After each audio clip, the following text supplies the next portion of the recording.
আন্তরিক প্রীতি ভালোবাসা ও শুভেচ্ছা। কিছুদিন আগে 25শে বৈশাখ হয়ে গেছে। 25শে বৈশাখ নিয়েই আমি একটা কবিতা লিখেছি। কবিতার নাম রবির জ্যোতি বিচ্ছুরণ। কবিতাটা আমি পড়ছি। আজি হতে 2 শতাধিক বৎসর আগে রবি তব সৃষ্টি সূচনার পূর্ণ অঙ্কুর জাগে।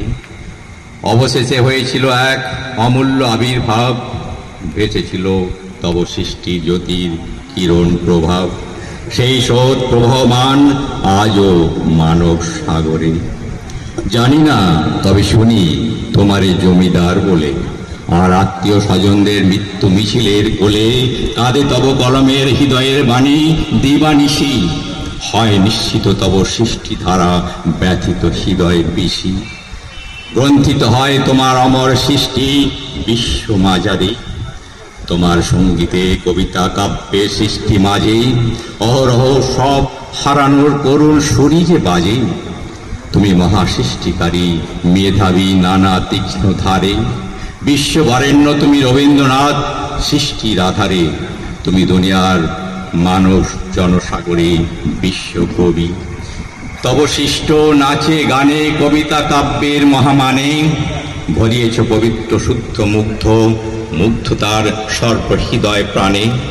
যবে শুনি কাহারো কণ্ঠে তব সৃষ্ট সুমধুর গান, জাগে অন্তরে সানন্দে বাঁচিবার সতেজ প্রাণ।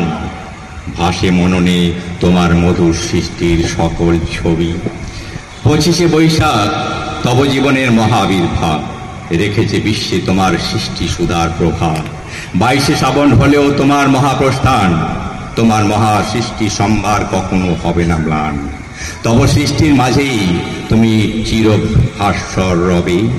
প্রতি বছর প্রতি হৃদয়ে তোমার মহা সৃষ্টি দিয়ে, তোমার অমর সৃষ্টির অতল গভীরে গিয়ে বিশ্বকবির ছবি এঁকে গান গেয়ে দিকে দিকে স্মরণ করে তোমার সৃষ্টি সম্ভার অভিমুখে যুগে যুগে বারে বারে 25শে বৈশাখ হবে।